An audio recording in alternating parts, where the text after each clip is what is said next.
या ठिकाणी आपण NSCC स्पोर्ट्स यूट्यूब चॅनलच्या वतीने अजित सय्यद सर जे महाराष्ट्र हॉकी इंडियाचे या ठिकाणी महाराष्ट्र शाखेचे सेक्रेटरी आहेत, सहसेक्रेटरी आहेत आणि नाशिक जिल्ह्याचं पदभार त्यांच्याकडे आहे. NIS कोच आहेत हॉकीचे आणि त्यांच्याशी आपण या ठिकाणी संवाद साधतोय. हॉकीची जी राष्ट्रीय स्तरावरची शालेय स्पर्धा आहे त्या स्पर्धेचं नियोजन सन्माननीय DK भोसले सर आणि या ठिकाणी वृषालीताई भोसले मॅडम यांनी जे केलेलं आहे त्या स्पर्धांच्या नियोजनासंदर्भात सर या ठिकाणी बालेवाडी या ठिकाणी आलेले आहेत. त्यांच्याशी आपण या ठिकाणी बोलतोय. सर, ह्या ज्या स्पर्धा होत आहेत ह्या अनोख्या पद्धतीने एकच स्कूल या ठिकाणी राष्ट्रीय स्पर्धा या ठिकाणी आयोजित करतो आहे. एक प्रायव्हेट दर्जाचं हे स्पॉन्सरशिप आणि ती पण शाळेने दिली जाते. तर ह्या प्रकारासंदर्भात किंवा ह्या नाविन्यपूर्ण उपक्रमासंदर्भात काय सांगाल सर? SNPP ग्रुपने जो नाविन्यपूर्ण उपक्रम हाती घेतलेला आहे तो उल्लेखनीय आहे आणि याच्यात Telure sir, Bhosale sir, Firoz sir यांचं भरपूर मोठं योगदान आहे. आणि ज्या टीम्स इथे उपलब्ध झाल्या आहेत त्यांचं पण खूप मोठं योगदान आहे. कारण फर्स्ट टर्म एक्झाम चालू आहे स्कूलची आणि त्या स्कूलच्या एक्झामच्या दरम्यान पण शाळांनी त्यांना अलाउड केलं इथे खेळण्यासाठी. ती सगळ्यात मोठी गोष्ट आहे की शाळा पण खेळाडू बरोबर आहे हे दिसतंच आहे. ज्या शाळेमध्ये हॉकी खेळ चालतो त्या शाळांनी मुलांना इथे पाठवलं ती सगळ्यात मोठी गोष्ट आहे. आणि हे यांचा जो उपक्रम बघून महाराष्ट्रात अजून शाळा असे उपक्रम करतील अशी मला आशा आहे. आणि जे या 1 तारखेपासून ज्या टुर्नामेंट चालू आहेत याचा खर्च SNPP ग्रुपने उचलला आहे. या खेळाडूंना 22-25 टीम्स आहेत, यांचं राहण्याचं जेवणाचं सगळी सोय, अंपायर्स आहेत, 25-50 अंपायर्स असतील. एवढा मोठा खर्च करणं म्हणजे ही खूप मोठी गोष्ट आहे. आणि ह्या स्पर्धा ह्या पहिल्यांदा महाराष्ट्रात होत आहेत. ती सगळ्यात मोठी गोष्ट आहे की स्कूल लेवलची ऑल इंडिया टुर्नामेंट महाराष्ट्रात होणं ही महाराष्ट्रासाठी खूप उल्लेखनीय गोष्ट आहे. तुम्ही माझ्यातर्फे SNPP ग्रुपला आभार मानतो की त्यांनी अशा स्पर्धा घेतल्या आणि खेळाडूंना एक योग घडून दिला की फक्त महाराष्ट्रातल्या खेळाडूंनी कधीच बाहेरचे संघ बघितलेले नव्हते. या ठिकाणी चांगला शॉट या ठिकाणी मारलेला होता. मैदानी गोल या ठिकाणी होता वाचला. या ठिकाणी गोलकीपर जो आहे UPचा त्यांनी या ठिकाणी गोल वाचवलेले आहे दोन्ही टाईमला. सर, निश्चितच चांगली गोष्ट आहे की DK भोसले सरांचं या ठिकाणी जी दूरदृष्टी आहे, विजन आहे, याच्यातून हा उपक्रम साधला. सर, आत्ता जे काय खेळ झाला आहे, ज्याच्यामध्ये खेळ चालू आहे त्याच्यामध्ये ह्या जो दर्जा आहे, तुम्ही स्वतः NIS कोच आहात आणि त्या दृष्टीने तुम्ही काय सांगाल सर की जो आंतरराष्ट्रीय खेळाडू असतात किंवा आंतरराष्ट्रीय ह्या स्कूलचे ह्या वयोगटातले विद्यार्थी असतात आणि भारतीय हे खेळाडू आहेत, याच्यामध्ये काय फरक जाणवतो? सगळ्यात मोठी गोष्ट आहे की महाराष्ट्रामध्ये टर्फ नाहीत आणि महाराष्ट्रातले किंवा बाहेरचे असे खूप इंडियामधले असे राज्य आहेत की ज्यांच्याकडे टर्फ नाहीत. तरी पण त्या खेळाडूंना 7 दिवस तिथे टर्फमध्ये खेळण्याची SNPP ग्रुपमुळे त्यांना ती संधी मिळाली. आणि निश्चितच ती संधी पुढे मुलांना खूप प्रेरणादायी ठरेल. कारण जिल्ह्याचे मॅचेस असतात, विभागाच्या मॅचेस असतात, राज्याच्या मॅचेस असतात आणि त्याच्यानंतर तो खेळाडू कधीतरी टर्फवर खेळतो. ही मोठी गोष्ट आहे की खेळाडूंना टर्फवर खेळायला भेटत आहे. ऑल इंडिया टुर्नामेंट सारखे खेळाडूंना या मुलांना एक प्रोत्साहन भेटेल आणि याच्या पुढे येणाऱ्या खेळाडूंना खूप उत्साह येईल की दरवर्षी अशा टुर्नामेंट होतील, त्याच्यामुळे ते कसून सराव करतील आणि त्यांचा स्तर उंचावेल.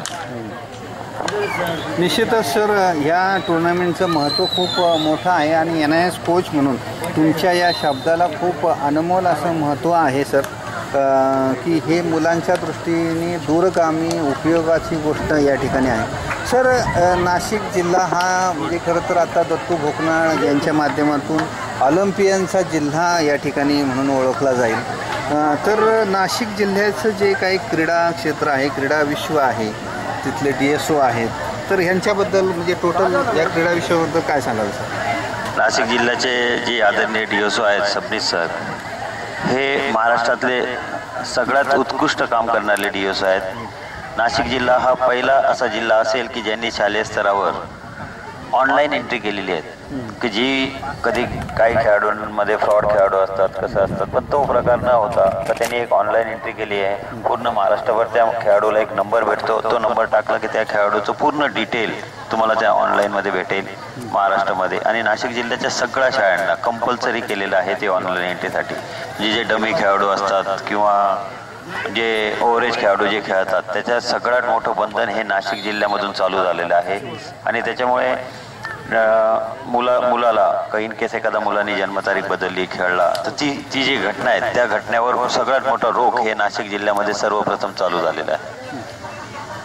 सर त्याचबरोबर त्या ठिकाणी जे दत्तू भोकनाळ आता ज्या ऑलिम्पिकला गेले जवळजवळ क्वार्टर फायनलपर्यंत ते पोहोचले होते, तर ह्या दत्तू भोकनाळ सरांच्याबद्दल काय सांगा?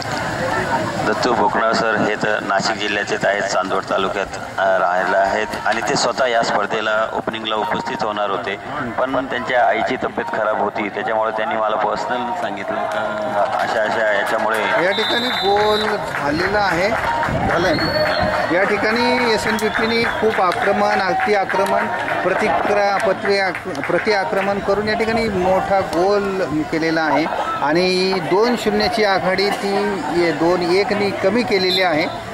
या ठिकाणी निश्चितच या ठिकाणी फिरोज शेख आणि तलोरे सरांचं या ठिकाणी जे योद्धे आहेत हे छोटे योद्धे हे निश्चितच त्यांचं कौशल्य दाखवण्यामध्ये यशस्वी झालेले आहेत. त्यांनी ह्या आक्रमणामधून एक गोल UPवरती चढवलेला आहे. अनेक प्रयत्नांनी अनेक चालींनी या ठिकाणी हा एक गोल चढवण्यामध्ये ते यशस्वी झालेले आहे. सर आत्ता तुम्ही ह्या नियोजनामध्ये तुम्ही दिसता याच्यामध्ये संपली मॅच या ठिकाणी मॅच संपलेली आहे. 2-1नी ही मॅच UP संघाने जिंकलेली आहे. पण जाता जाता त्यांनी SNBPने हे पाणी दाखवलेलं आहे त्यांच्या खेळाचं. सर या ठिकाणी तुम्ही स्वतः NIS कोच आहात, या ठिकाणी या नियोजनामध्ये पण तुम्ही आहात, तर हे दर्जेदार या ठिकाणी नियोजन आहेत. वॉकी टॉकी या ठिकाणी दिलेले आहेत, कोचला सुद्धा वेगळे गणवेश आहेत, वेगळं असं चांगलं नियोजन आहेत. तर ह्या नियोजनासंदर्भात तुमचं सहकार्य कधीपासून घेण्यात आलेलं आहे? माझं आणि SNBP ग्रुपचं हे आमचं सहकार्य कमीत कमी 15 वर्षापासून आहे. SNBPचे असे खूपचे संघ होते की जे राष्ट्रीय स्तरावर विजयी उपविजयी झालेत, खूप खेळाडू त्यांचे नॅशनल झाले. तसंच नाशिक जिल्ह्याचे पण खूप असे खेळाडू आहेत की जे हॉकीमध्ये खूप उत्कृष्ट आहे. काही मुलींनी ऑल इंडिया कॅम्प पण अटेंड केलेला आहे. तर हॉकीमुळं आमचा संबंध हा खूप जुना आहे. SNBPचा पहिले मोरवाडीचे संघ होते का पूर्ण महाराष्ट्रामध्ये म्हणजे पुण्यामध्ये 90% हॉकी खेळाडू फक्त मोरवाडीचे शाळेतले होते.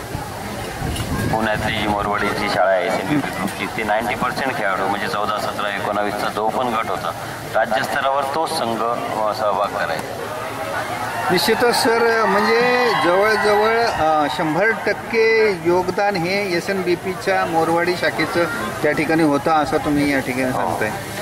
निश्चितच अभिमानास्पद मी त्या ज्या अनेक दिवसापासून रचलेला जो पाया आहे, अनेक दिवसापासून ते घेतलेले कष्ट आहे या ठिकाणी या राष्ट्रीय स्पर्धेनिमित्ताने भोसले सरांचे आणि फिरोज सरांचे यशामध्ये परावर्तित झालेले आहेत आणि तुमच्यासारखे सर या ठिकाणी मार्गदर्शनाला उपलब्ध झालेत. हे निश्चितच ह्या स्पर्धेचं भूषण आहे आणि तुम्ही NSCC स्पोर्ट्स यूट्यूब चॅनलला जी माहिती दिली, मुलाखत दिली त्याबद्दल आपला हार्दिक आभार. धन्यवाद. धन्यवाद सर. थँक्यू.